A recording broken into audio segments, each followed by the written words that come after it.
How is it going, everybody? This is Sean Barnes. I want to welcome you to episode 87 of The Way of the Wolf. On the show today, I'm going to be talking about investing in yourself in a few different ways that you can actually do that. The two big areas that I want to focus on really are going to be your body and your mind.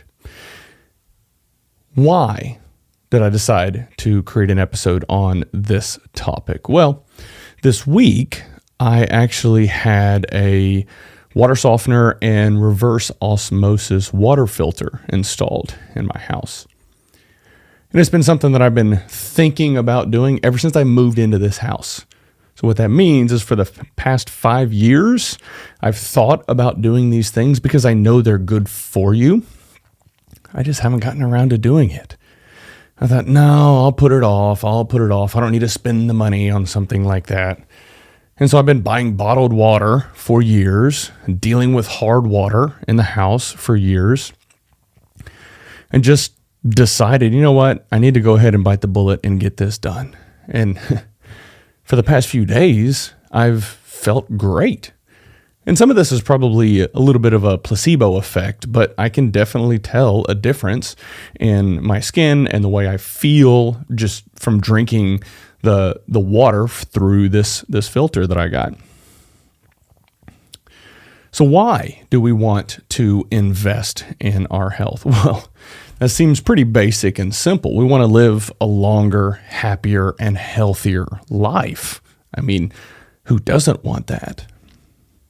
The other aspect of it is as we continue to better ourselves and want to learn how to help all of those around us, you're going to be much more successful in doing that if you are in a good place, if your head is in a good place, if your body is in a good place. So when you can live a longer, happier, and more fulfilling life, it gives you that much more time to help everyone else around you, to share all of the things you have learned with the world, to help everyone else become better. And that's what this is all about. Before I dive into this, I would ask if all of you could do me a favor and like and subscribe or leave reviews and comments. That really helps out on the algorithm, especially on YouTube. And then also just trying to get the message out there. That would be really appreciated. So thank you. Now let's go ahead and dive into this. The first thing that I want to touch on is going to be your body. And I think people immediately go to this place of, well, I've got to go to the gym. I've got to get in shape by going to the gym. And that can be a little bit scary, especially if you're out of shape or not in the shape that you used to be in. But going to the gym is just one aspect of it. It is an important aspect of it. You want to be able to build strength and build lean body mass by lifting heavy weights. And that's going to be one of the first steps. Sometimes people will just go in and start doing cardio, which is good. It really depends on what your goals are. But you also see people that will go into the gym and spend hours on the treadmill, and then they end up dropping a bunch of weight, and then they just kind of look like this skinny little emaciated person. I do think it's important for you to lift weights, not just run on a treadmill or spend all your time on a Stairmaster.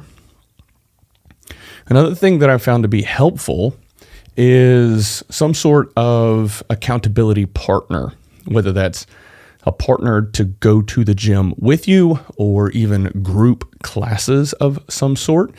This is something that CrossFit has done very well over the years.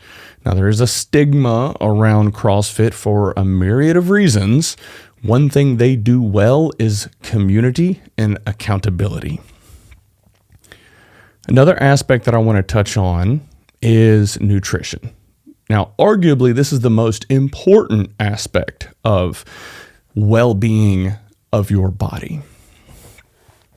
We live in a very fast-paced world these days.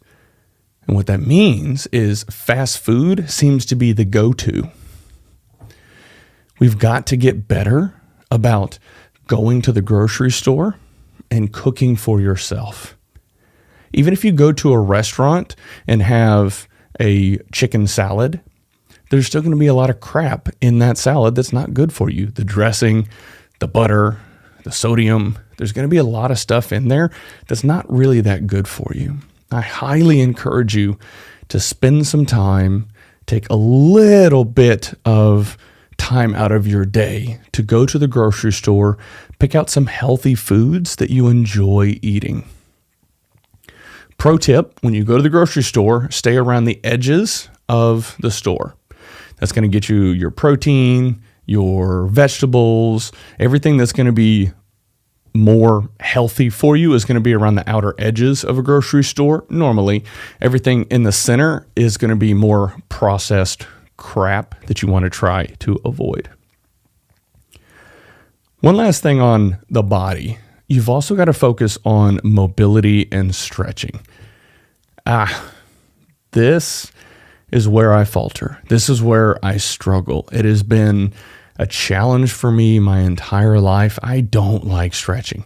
I feel great after doing it, but man, I just don't like it at all. So this is something that I do struggle with. I try to force myself at least once a day to spend some time stretching, whether that's first thing in the morning or right before bed. Ideally, you should do both, but that's an area that you cannot neglect. All right, let's go ahead and shift gears a little bit. Let's start talking about the mind.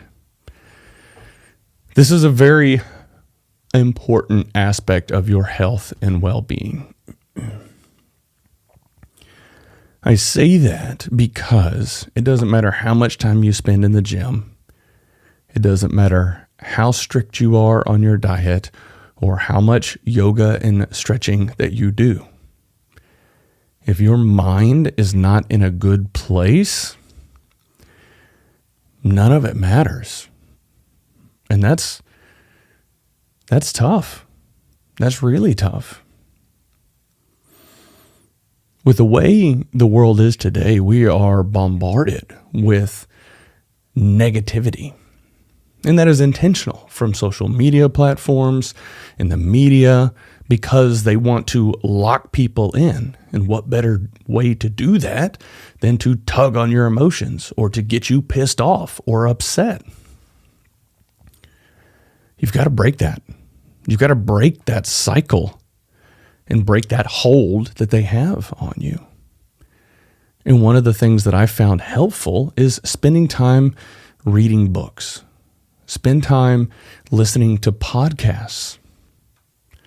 Spend time taking notes on your life. When you take notes on your life, it gives you the opportunity to detach, reread everything that you've written, and have a more objective look at what is going on in your life. That doesn't mean it's going to be easy for you to make changes. But what it does do is give you the opportunity to detach and look at it from a slightly different perspective. Okay, I do want to have a special note on the importance of sleep. I am a habitual overthinker. I will overanalyze things to the nth degree. I will model out scenarios in my head. I will think through potential conversations that I may have with somebody someday and think, okay, well, I need to try to convey this message. If they respond with this, I'll respond with that. If the conversation goes down this path, then I'm going to pivot and do this. That creates a lot of anxiety. That creates a monumental amount of wasted energy. And that also prevents you from sleeping. This is another area that I will say, if you start finding yourself going down that path, you have to immediately stop and start reading something. You have to immediately stop and start listening to a podcast that's going to get your head in a better place. When it comes to sleep, it's also important for you to consider the best way to build a routine every single night to get your body used to winding down and getting ready for bed. Scrolling on your phone is not how to wind down at night. Watching reruns on Netflix is not a good way of winding down at night. I like to turn off all screens at 8 o'clock, and that gives me about an hour to clean up, finish laundry, read, stretch, things like that, because that helps me kind of calm down. It eliminates all the blue light that comes from our screens that triggers or prevents our bodies from being able to shut down. So definitely think through a nighttime routine that can help you get to bed at a consistent time and have a full night of sleep. Okay. All of this really comes down to investing in yourself. I like to consume content, either podcasts or YouTube videos that focus on specific areas that I appreciate or want to learn more about. And because I am able to retain information and apply it in my life, that seems to work well. We're all different. And I think it's important for us to realize that sometimes motivation is fleeting. We are not always inspired and motivated to go to the gym and work out. We're not always motivated to sit down and read and slow the pace of our life down to flip through pages of a book. This is another area where accountability can help.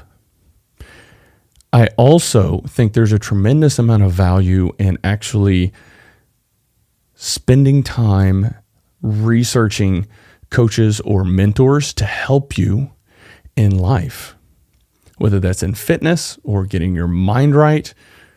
When you take money out of your wallet and give it to another person, that kind of commits you to the process. I have always eaten relatively healthy, but years ago, whenever I started a meal plan with Chase Banks, I was paying him every single month. And when those days would come around where I was craving dark chocolate or oatmeal raisin cookies, I knew, hey, I am already paying money to this nutritionist to help me achieve my goals. Is it really worth it for me to just blow that money so that I can have this temporary enjoyment of this cookie? So when you're paying your own hard-earned money to someone else to help you through a process, it really commits you. And it helps have that extra level of accountability and ensure that you're going to be successful. Okay, in summary, both body and mind are important. Investing in both body and mind are important. So I've got a challenge for all of you. I don't really do this very often, but I now have a challenge. I would like to issue some homework to all of you that are listening or watching. I want you to ask yourself, what are you doing today or this week or month to help your well-being? Okay, that's the first part. Now, I want you to think of two things, not much, just two things that you could do better in your life. And I want you to start doing them today. This could be something as simple as drinking a gallon of water. It could be something as simple as stretching every single day. Or it could be something more aggressive like reading a book every week. But I want you to think of 2 things that you can do different or better, and do that for the next month. It's not a long time. 1 month. That's all I'm asking you to give me on this. After that month is over, I want you to repeat the process. You know what? One more bonus thing. I would encourage or ask that if this episode or any other episode provides value to you, that you share it with a friend.